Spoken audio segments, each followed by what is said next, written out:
अगर मैं आपसे कहूं कि पैसा उतना ठोस नहीं है जितना दिखता है, तो आप रोज नोट पकड़ते हैं, कार्ड टैप करते हैं, यूपीआई भेजते हैं, लेकिन बहुत कम लोग पूछते हैं कि ये सब सच में चलता कैसे है। आज की कहानी उसी सवाल से शुरू होती है। पैसा एक चीज नहीं है, पैसा एक भरोसा है, एक समझौता है। और जब आप इस समझौते के नियम समझ लेते हैं, तभी आपको असली गेम दिखाई देता है। एक छोटी सी कहानी याद कीजिए। 1903 में एक डॉक्टर पैसिफिक ओशन के बीच एक छोटे से द्वीप पर पहुंचे। वहां लोग विशाल पत्थरों को पैसा मानते थे। कुछ पत्थर इतने भारी थे कि हिलाना नामुमकिन था। फिर भी खरीद और बिक्री होती थी। लेकिन पत्थर से ज्यादा जरूरी था क्या?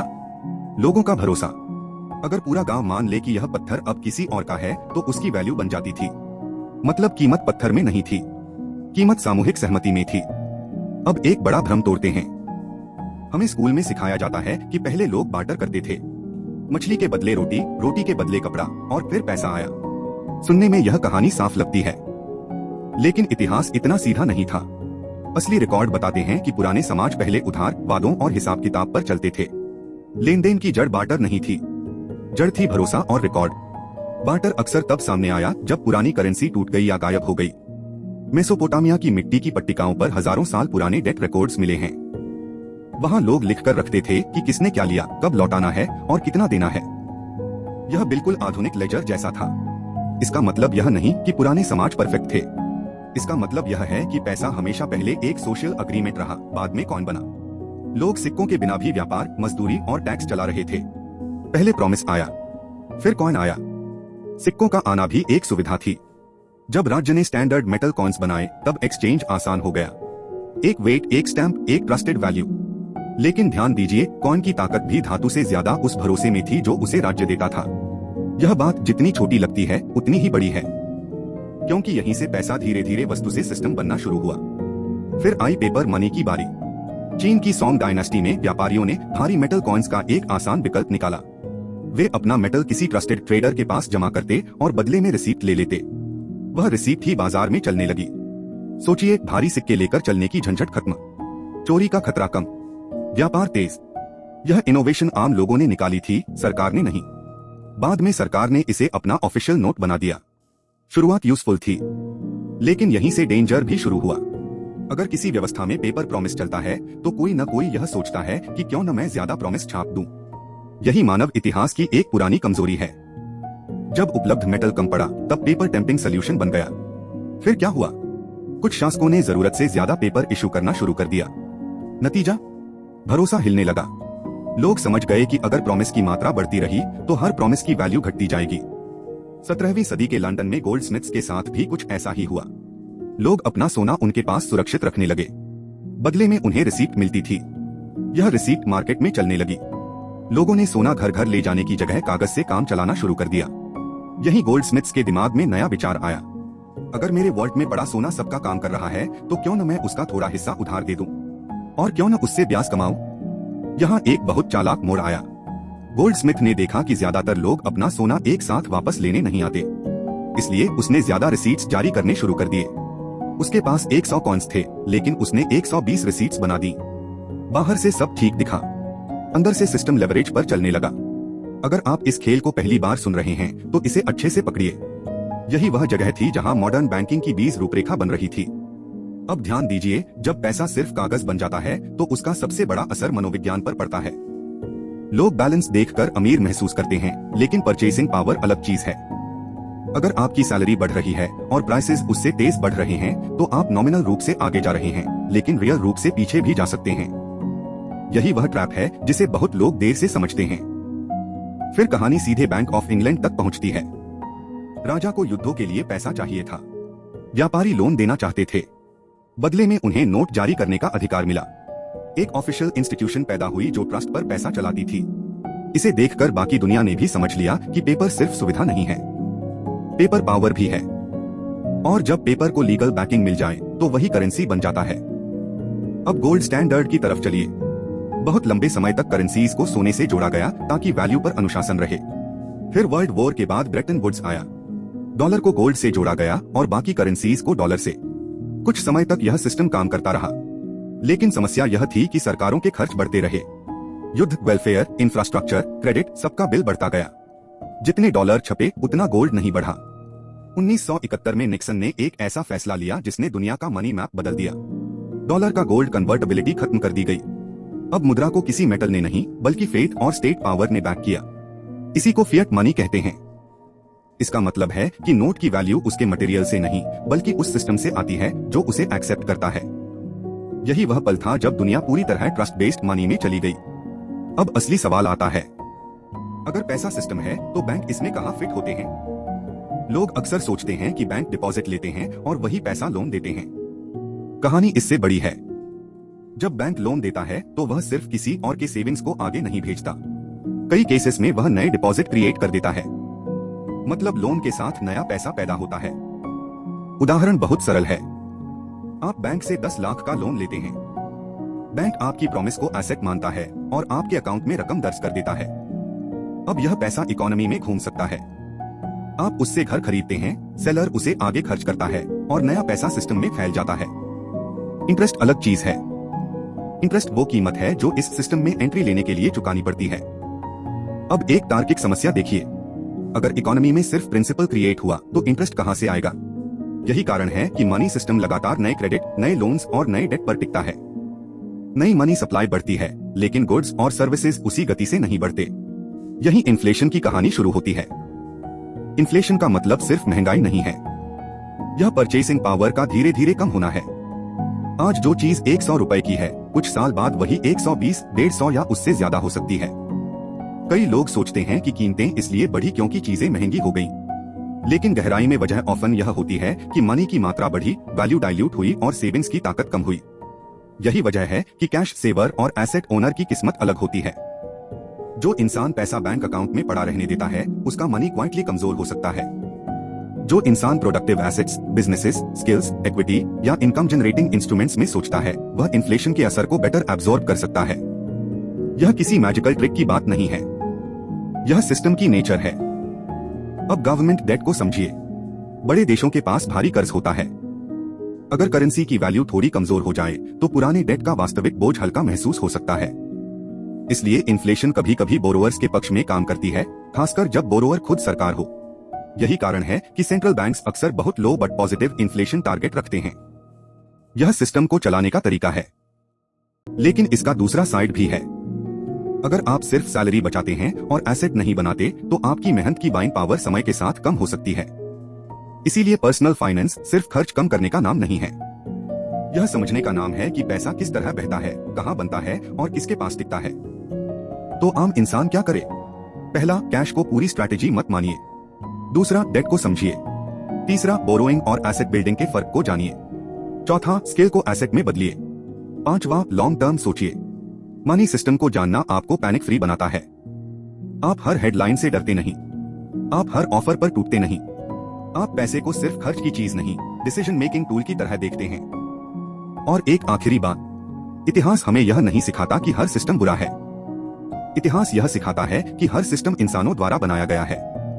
इसलिए उसे समझा भी जा सकता है, सुधारा भी जा सकता है और उसके अंदर स्मार्टर भी हुआ जा सकता है। पैसा धोखा नहीं है, पैसा अग्रीमेंट है। लेकिन जब अग्रीमेंट के रूल्स बदलते हैं तो हर इंसान को दोबारा सोचना पड़ता है। अब एक और लेयर समझिए। जब पैसा कागज या डिजिट्स में बदलता है तो ऑर्डिनरी पीपल को लगता है कि वैल्यू स्टेबल है क्योंकि नंबर वही दिख रहा है। लेकिन नंबर और वैल्यू एक चीज नहीं है। आपके अकाउंट में 50,000 लिखा होना और 50,000 की परचेसिंग पावर होना दो अलग बातें हैं। अगर प्राइसेस ऊपर जा रहे हैं तो वही नंबर कम सामान खरीद सकता है। यही साइलेंट इफेक्ट इन्फ्लेशन को डेंजरस बनाता है। यह आपके सामने अचानक नहीं आता, यह हर महीने, हर साल धीरे धीरे आता है। यही कारण है कि सेंट्रल बैंक्स इंटरेस्ट रेट्स के साथ खेलते हैं। जब रेट्स लो होते हैं बोरोइंग आसान हो जाती है, जब रेट्स हाई होते हैं क्रेडिट महंगा हो जाता है। इसे सुनकर लगता है कि यह टेक्निकल इशू है, लेकिन असल में यह पूरे इकोनॉमी के प्रेशर पॉइंट्स हैं।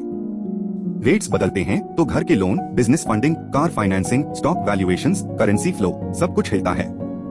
इसलिए सेंट्रल बैंकिंग सिर्फ ऑफिस वर्क नहीं है, यह इकोनॉमिक स्टीयरिंग है।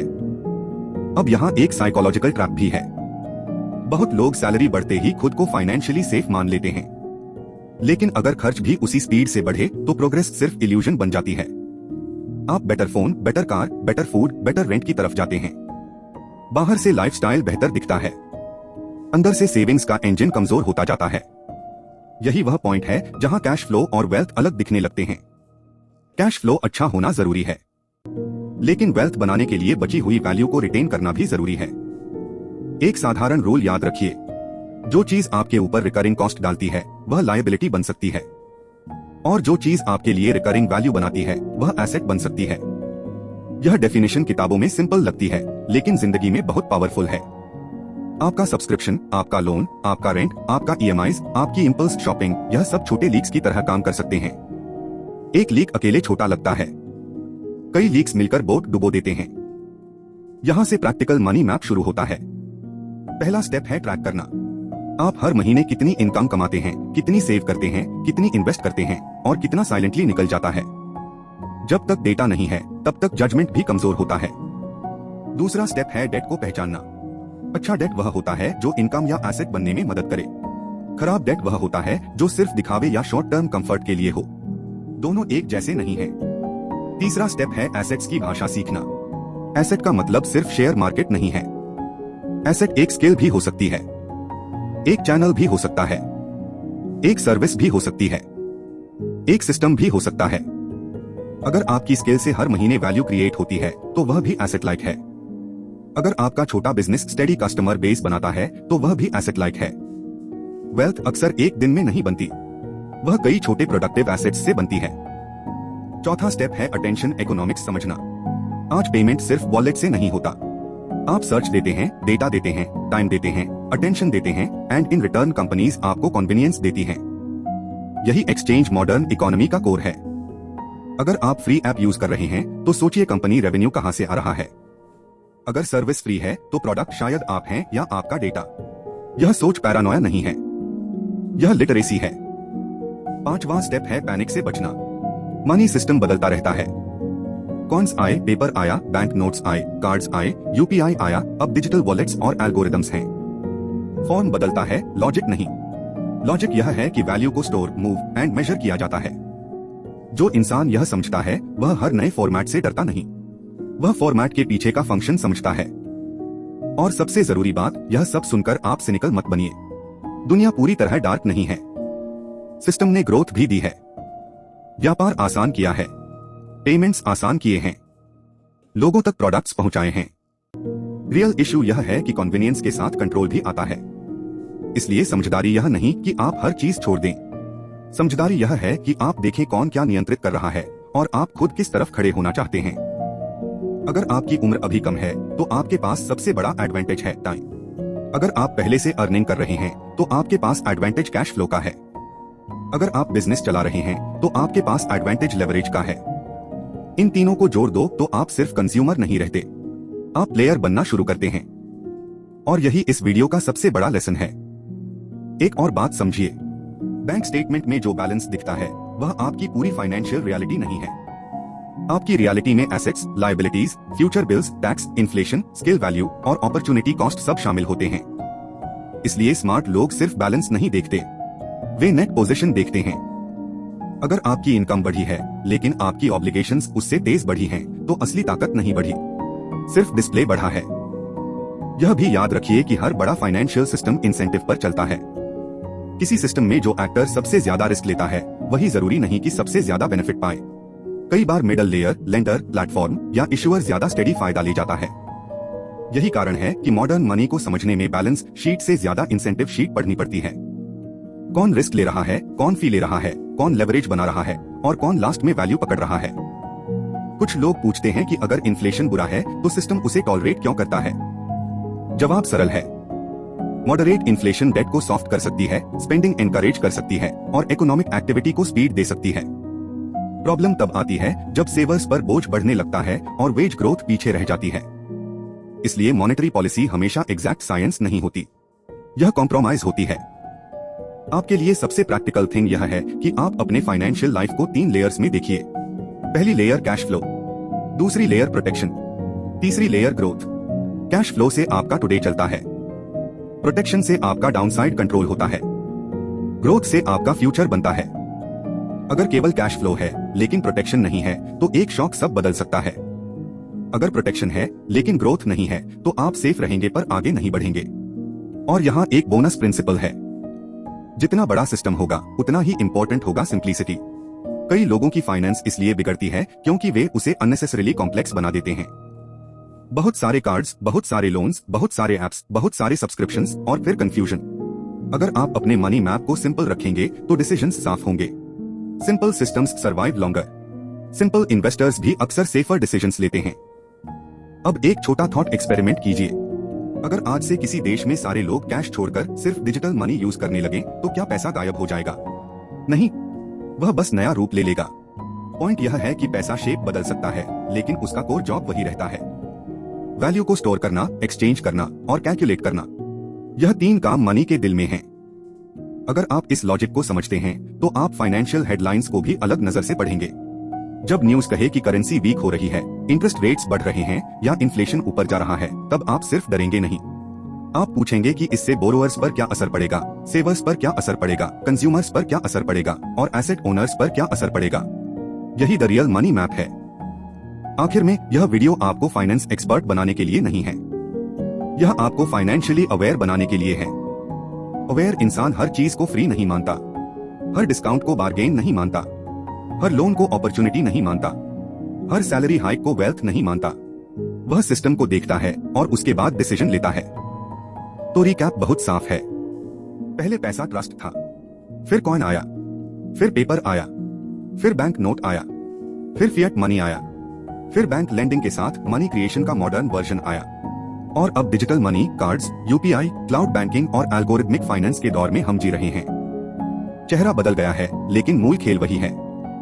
अगर इस वीडियो ने आपको मनी सिस्टम को नए नजरिए से देखने पर मजबूर किया है तो लाइक जरूर करें। कमेंट में बताइए कि इस पूरे मैप का सबसे शॉकिंग हिस्सा आपके लिए क्या था। और सब्सक्राइब कर लीजिए क्योंकि अगली वीडियो में हम रॉकफेलर के उस सीक्रेट सिस्टम को खोलेंगे जिसने बिजनेस पावर को बदल कर रख दिया।